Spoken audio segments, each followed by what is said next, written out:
사단법인 충북경제포럼 원래 조찬강연회가 23일 그랜드 플라자 청주 호텔에서 열렸습니다.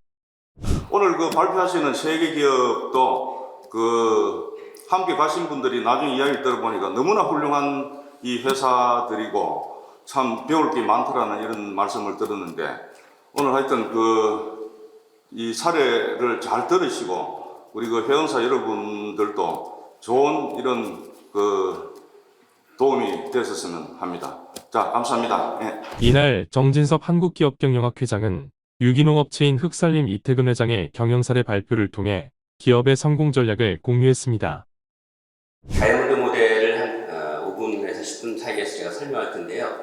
이 모델은 기존에 이제 아담 스미스라는 천년에 한번 나올까 말까 하는 그런 학자가 만든 국부론, The Wealth of Nation에 비견되는 현대인의 The Wealth of Nation, 국부론을 만든 그런 마이클 포터 교수라는 분의 어떤 철학으로 만든 모델이 있습니다. 이 모델을 가지고 미국에서 레이건 행정부 시절에 일본이나 소련을 물리치고 지금의 최강국이 된 모델이라고 합니다. 여기서 핵심은 어떤 프로스페러티는, 번영은 물려받는 것이 아니라 우리가 만들 수가 있다. 그래서 오늘 세 기업이 이 만든 스토리를 저희가 간단히 볼 거고요. 그것을 네 가지 요소. 첫 번째는 요소 조건이라는 건데요. 어떤 기업이 있으려면 어떤 기업의 자본, 그 다음에 생산 요소, 기술 이런 게 있어야 되고, 두 번째는 수요, 시장에 대한 수요가 있어야죠. 기업이 공급해주면 그것을 시장이 있어야 되는데, 그 시장은 큰 거가 중요하지만 세련되게 중요합니다. 예를 들면은 화장품 회사인데 화장품을 많이 파는 것도 좋지만 피부에 좋고 고부가가치 화장품을 파는 게 훨씬 더 중요하죠. 그 다음에 관련 및 지원 인프라가 어떻게 되어 있느냐, 그 다음에 경영 여건, 기업의 전략이나 구조, 경쟁을 보는 것, 이런 것들이 상당히 매치돼서 기업의 경쟁력을 높일 수 있는 것입니다. 또 기업 외부로는 어떤 큰 변화, 기회와 정부의 정책이 있겠습니다. 너무 이렇게 조그만 글씨로 하면 안 보일 수 있기 때문에 제가 큰 글씨로 이렇게 다이아몬드 모델처럼 생겼다 그래서 이 모델 이름이 다이아몬드 모델이고요. 책으로는 한 영어로 900페이지 정도 되는데 제가 지금부터 한 20년 전에 그 책을 저희 스승님하고 한번 번역한 적이 있습니다. 그래서 예를 들면은 여러분들이 어떤 사람이 다이어트 하고 싶다, 어떤 남성분 여성분 다이어트 하고 싶다 그러면은 첫 번째는 팩터 컨디션, 요소에 관련된 거예요. 조금 먹던가 아니면 먹더라도 다이어트 식품 먹던가. 두 번째는 시장, 상대방에 관한 거예요. 그거는 어떻게 다이어트를 목표를 이루기 위해서 운동을 한다든가, 운동을 하더라도 유산소 운동을 하면 다이어트에 도움이 된다. 세 번째는 관련 및 지원 분야인데, 다이어트에 지원이 되는 거는 뭐 약물이나 지방 흡입술. 예를 들면은 예전에 이영자라는 그런 코미디언이 약물 흡입해가지고 살을 뺐다, 뭐 이런 관련 및 지원 분야를 활용하는 것. 네 번째는 경영 여건이나 철학. 그러니까 다이어트뿐 아니라 체질을 개선해야 요요 현상이 안 일어나고 다이어트가 잘 된다. 이렇게 네 가지로 기업의 전략을 보는 겁니다. 또 제가 이제 그런 전략 교수이기 때문에 손자병법이라든가 초한지 이런 것들을 많이 강의도 하고 연구도 했는데, 손자병법의 도천지향법이라는 게 있는데요. 보면은 도가 장군의 능력인데 이 팩터 컨디션입니다. 장군이라든가 군사. 그 다음에 이제 우리가 지피지기면 백전불태라고 하는데 이게 상대방이거든요. 시장 수요, 상대방에 대한 것. 그 다음에 관련 인프라, 천시와 지리를 보는 겁니다. 그래서 적벽대전, 제가 이번에 우연한 기회에 지난 여름방학 때 적벽대전이라는 곳을 가봤는데요. 거기에 천시와 지리를 이용해서 제갈공명이 불로 전쟁을, 조조군을 물리친 이런 게 되겠습니다. 그 다음에 이제 전략으로서 전쟁이라는 것은 목표가 뚜렷이 함께 있어야만 승리를 할 수 있기 때문에 이게 이제 손자병법을 이렇게 네 가지로 나눈 거고요. 이게 제가 일본 갔을 때 실제로 이제 손자병법에 관련된 병서를 아주 예전 거니까 나무에 쓴 거를 제가 사진을 찍은 것입니다. 이런 전쟁 같은 경우는 이제 그런 속임수가 있어야 되고 제로섬 게임이지만, 제가 하는 오늘의 세 가지 기업들은 전쟁이 아니고 포지티브성 게임, 아까 이재진 회장님이 얘기했듯이 세금도 내고 또 사회를 위한 그런 기업의 그런 시너지를 낼 수 있는 그런 모델로 생각하시면 되겠습니다. 예를 들면 징기스칸의 경쟁력을 우리가 분석할 때 요소 측면은 용감하다. 이것도 중요하지만 당시 징기스칸은 13세기인데도 불구하고 궁술이라든가 기마술, 화약, 투석기 이런 걸 통해서 적을 압도하면서 전 세계에서 가장 큰 영토를 정복한 사람입니다. 그 다음 디맨드, 상대방을 철저히 연구해서 이분이 전쟁을 했는데요. 예를 들면 가축을 너무 귀중하게 여기는 그런 마을이나 지역을 공격할 때는 가축 먼저 죽이는 겁니다. 그래서 상대방이 전쟁할 그 기운을 잃게, 그 다음에 빠른 시간 내에 공격했다가 위장 후퇴하는 이런 전략을 많이 썼는데 이것이 후에 2차전 때 롬멜이나 패튼이 많이 활용했다고 합니다. 그 다음에 관련 인프라, 전쟁하면서 이런 말이라든가 역참제도, 인력 충원 이런 것들도 아주 능수능란하게 잘 하셨고, 그 다음에 전략 측면에서 기동대가 갈 때 일단 추가 말을 두세 마리 같이 가져가고 가벼운 갑옷을 써서 하고, 그 다음에 이 사람이 무섭게 생긴 것 같지만 상당히 공정한 보상 제도를 써서 차라리 징기스칸한테 점령당하는 것이 상당히 편하다 이렇게 해서 싸우지 않고 많은 영토를 점령했다고 합니다. 그 다음에 이제 싸워도 이기 어렵다 이런 이제 피해 분들이 야만족의 이미지를 갖고 있는데 사실은 징기스칸은 그 정도까지는 아니라고 합니다. 어쨌든 경쟁력을 이렇게 네 가지로 분류하는데요. 첫 번째 기업부터 하겠습니다. 첫 번째 기업은 오늘 회장님께서 나오셨는데 흑살림이라는 기업입니다. 저희 강사선정위원회에서 황 원장님을 비롯해서 몇 분이 함께 가셨는데요. 이러한 철학을 가지고 있습니다. 어쨌든 흙과 농업과 환경을 살린다는 그런 모토가 있고요. 제가 빠른 시간 내에 설명하고 동영상을 좀 보면 더 이해하기가 쉽습니다. 회장님께서 이런 연역이고요. 91년부터. 그 다음에 이제 요거를 제가 조금 전에 봤던 다이아몬드 모델로 분석하고 있습니다. 요소 측면의 흑살림을 보면요. 흙입니다. 흙. 핵심이 흙입니다. 그러니까 흙으로 가서 유기농법 자연과 더불어서 농업을 하고 용물수를 풍요롭게 하는. 그 다음에 이제 부가가치로서 미생물이라든가 유기질, 그런 것을 저는 상당히 감명 있게 봤는데요. 그러니까 그냥 흙으로 그냥 농사를 잘 짓는 게 아니고 흙을 좋게 만드는 겁니다. 그 다음에 지속적인 연구 개발도 하고 최근엔 유통도 하고 있습니다.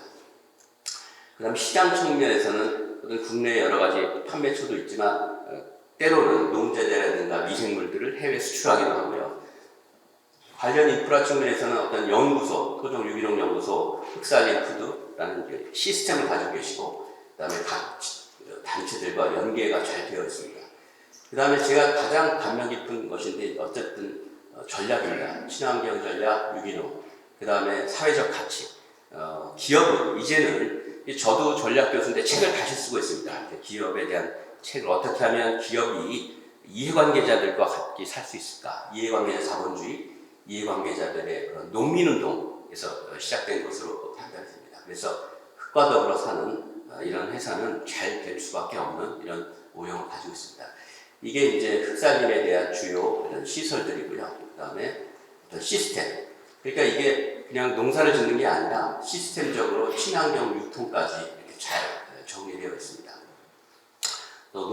친환경 농재재 생산인데 이 부분에서 약간 고부가 가치가 많이 난다고 합니다. 이게 당시에 이제 원장님하고 이렇게 저희 강사선정위원회에서 방문했던 사진이고요. 그다음에 이제 꾸러미 같은 거, 그다음에 요게 이제 저기 흑살림 가서 한현수 대표님께서 찍은 사진인데 세종대학의 유기농업을 그런 정신으로 이어가는 거고, 그다음에 해외 수출 기술 협력 이런 것들을 하는 사진입니다. 또한 생산자 교육 같이 가지고 있고요. 그래서 관련 인프라 측면에서 이런 흑살림의 상당히 중요한 자산이 이런 인프라 같습니다. 연구소, 바이오, 푸드가 연계돼서 흑살림의 튼튼한 시스템을 뒷받침하고 있고요. 실제로는 거의 30년 정도 이 가공이라든가 분석 농자재 교육의 그런 시스템화가 되어 있습니다. 그래서 이제 사회적 가치에 관련해서 어떤 상도 많이 받으셨고요. 그 다음에 이제 유기농업. 맨 마지막에 이제 제가 방문할 때 보니까 이게 돌로 흑살림 이런 게 써 있고요. 여기가 이제 철학 있고 여기가 지금 저희가 가는데 여기 흙으로서 이렇게 이제 흙살림이 어떻게 연구를 해서 좋은 흙을 만들어서 농사짓는가 이제 그런 것입니다. 일단 제가 방문 사진을 좀 여러 개 갖고 왔는데요. 그 사진을 잠깐 보여줄 수 있어요? 사진이나 빨리빨리 사진 한번. 그 당시 제가 방문해서 저희가 이렇게 보여준 사진을 여러분들께서 같이 수고해 주셨습니다. 이사님이시고 원장님이시고 대표님이시고 그래서 이걸 다 빨리빨리 한번 보여주시고 그다음에 흑살림에서 30주년 기념한 동영상이 있다고 합니다. 그래서 동영상을 보고 흑살림 회장님의 그런 소감을 잠깐 듣는 시간을 갖겠습니다. 한 5분 정도 되는 동영상이거든요. 한번 동영상 보시고 잠깐 회장님을 모시겠습니다. 동영상 잠깐 부탁드리겠습니다. 지금은 지난 흑살림 30년의 동영상이 끝나면은 앞으로 30년의 출발 잠깐 나오셔서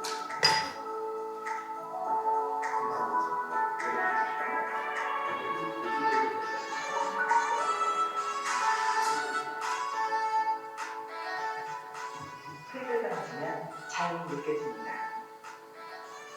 흙을 담으면 생명이 키워집니다. 사람은 건강한 흙을 담는 사람이 있습니다. 흙은 물생명을 살리는 일, 그래서 우리는 흙으로 살림을 합니다.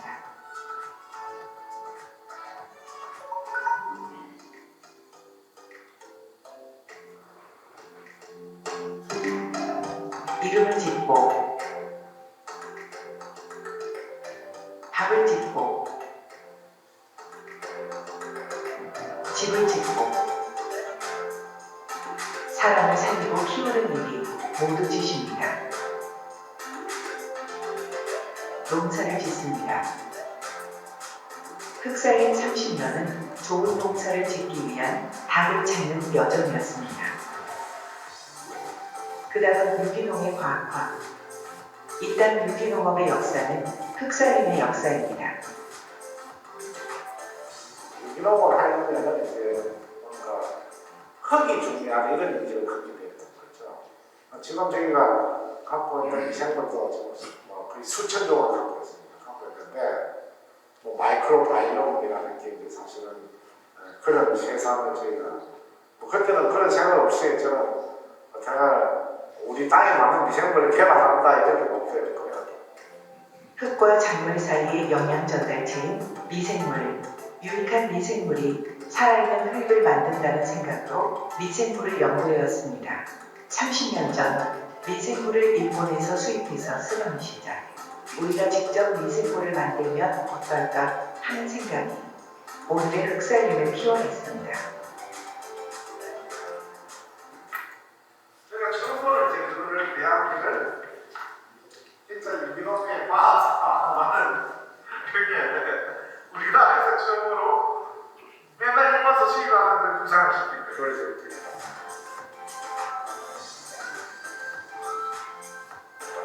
흑살림이 키우고 지켜온 또 하나의 제안, 그것은 바로 토종 종자. 값싼 수입 종자가 이 땅을 점령할 때 흑살림은 우리 땅에 맞는 토종 종자를 지키고 연구하고 보급하는 일에 앞장서 왔습니다. 흑살림은 앞으로도 흙과 토종의 가치를 지키는 데 앞장설 것입니다. 우리 흑살림, 나는 이제 가족 내지는 흑살림 우리 식구라는 이런 표현을 좀 하는데 우리 원농사를 짓는 사람뿐만이 아니라 함께하고 있는 모든 사람들의 생각이 좀 자신감을 가져도 될 거 아닌가 이제는. 그럼 앞으로 살면 좀 더 우리가 당당해지고 좀 그래도 되지 않나.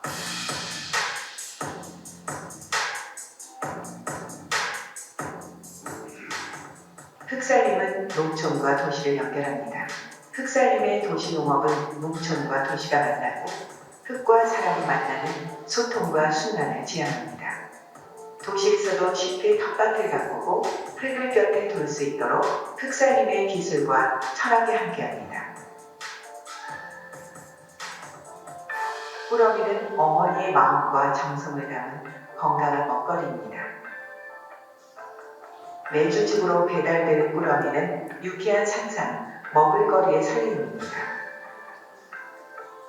자연이 깊은 건강한 식탁은 마켓 우유에서 언제나 만날 수 있습니다.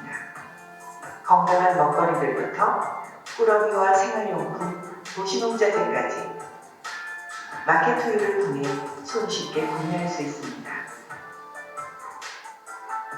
흑살림은 농촌과 학교를 연결합니다.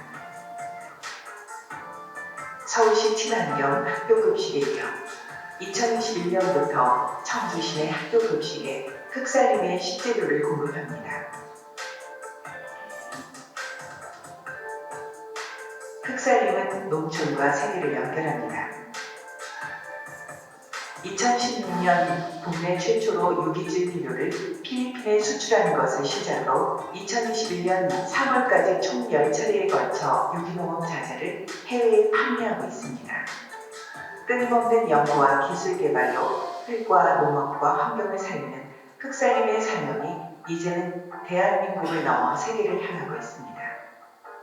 흙을 오염시키지 않고 건강하게 가꾸며 친환경 식재료 생활 문화를 정착시키는 일, 체계적인 연구를 통한 믿음직한 생산, 든든한 친환경 농업 지원, 정직한 유통, 체계적인 교육과 컨설팅을 통한 유기농업의 건강한 선순환, 이것이 바로 흑살림이 지향하는 지속가능한 미래입니다. 흙을 만지다 보면 달라진다. 서로 아는 사람들이 생기고 이야기도 풍부해지고 내가 지은 농사를 나눠먹는 마음이 생긴다. 그게 삶입니다. 흑살림 30년, 유기농 30년. 흑살림은 지속가능한 농업, 환경, 생명의 시대를 열겠습니다.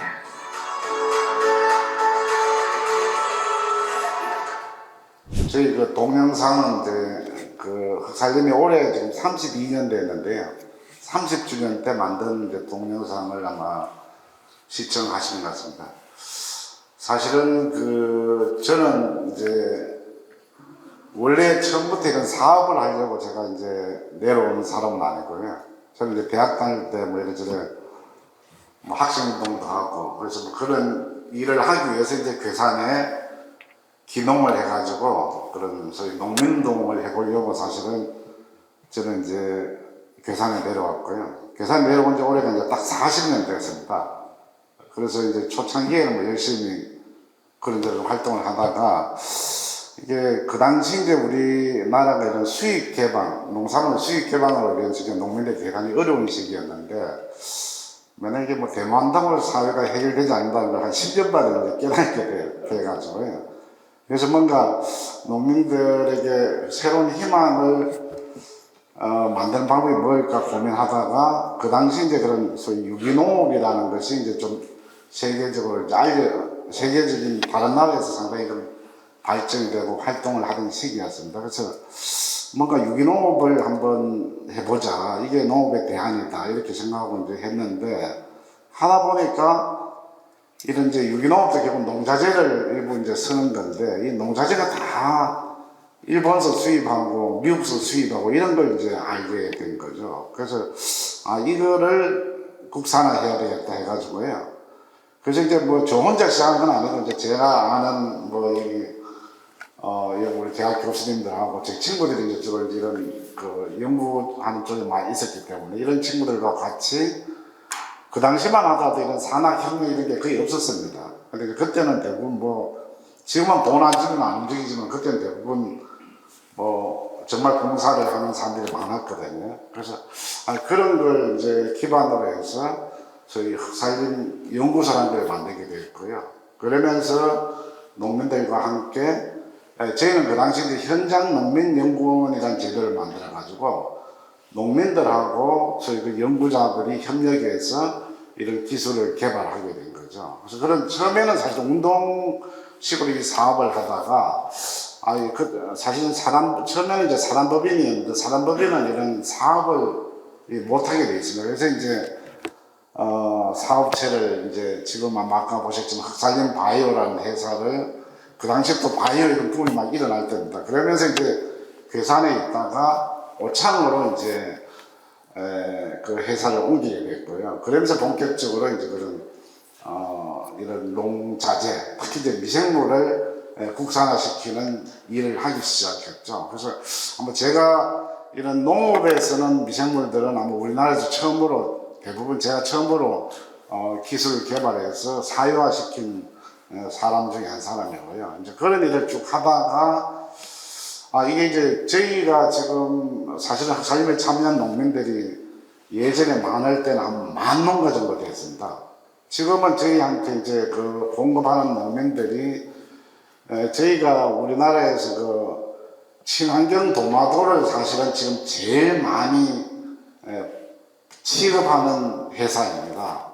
저희가 1년에 친환경 도마도를 한 4,000톤 정도 판매를 하고 있거든요. 그래서 그 농민들이 저희 참여한 농민들이 한 2,000농가 정도 됩니다. 그래서 이제 그분들의 농산물을 팔아주기 위해서 이제 그런 농산 유통 회사도 만들게 됐고요. 그래서 저희는 지금은 이제 그 농민들 교육하는 산업법인이 하나 있고 또 농자재를 생산하는 이제 회사가 하나 있고 그걸 유통하는 회사가 하나 있습니다. 그래서 지금은 이제 흑살림이 그야말로 이런 유기농업과 관련된 저희 종합기업으로서 지금 일을 하고 있고요. 근데 뭐 저희가 매출은 뭐 상당한 지금 유기농산 유통 이런 걸 하고 있으니까 많은데 저희가 지금 이제 사회적 기업이고 저희는 이제 사업도 하고 운동도 하는 사회적 기업들 인정을 이제 충북도로부터 받아가지고요. 그래서 그런 일을 지금까지 쭉 하고 있습니다. 그래서 오늘 경제포럼 이런 자리에서 제 사례를 하여 발표하게 해주셔서 대단히 고맙고요. 아까도 말씀드렸지만 왜 세종대왕이 저희하고 연결이 됐냐 하면은 제가 이번 세종대왕의 그 초정에 축제하면서 가만히 생각해 보니까 세종대왕이 사실은 우리나라 농업을 특히 유기농업을 소위 체계화하신 분이거든요. 그분이 이제 정초를 시켜서 농사직설이라는 책을 만들고 장영실 선생을 시켜서 소위 처국 이름을 만들었잖아요. 그게 사실은 농업을 과학한 사례거든요. 그래서 사실은 세종대왕이 만든 농업이 유기농업입니다. 최근에 이런 농약 비료를 많이 쓴 농업은 최근에 나온 농업이거든요. 저희는 흑살림이 이제 지금은 이제 저희가 북임에 있는데 북임에서 그런 세종대왕을 바라보면서 기본 세종대왕이 해왔던 유기농업이 흑살림에서의 그런 과학적인 유기농업을 이어가는 농업 방식이 아닐까 이런 생각으로 표를 붙였는데 아마 교수님 딱 보시고 찍으신 것 같아서 고맙게 생각하고요. 그래서 저희 흑살림은 지금까지는 주로 이제 B2B 사업이 많았는데 앞으로 B2C 사업을 펼치고 좀 더 부가가치가 있는 걸 많이 해서 좀 뭐 사업적으로도 안정이 되고 우리나라 저희 그 농업 농촌 또 이 먹거리를 잘 만들어서 국민들의 건강을 지키는데 노력을 할 계획입니다. 고맙습니다. 소셜미디어 태희입니다.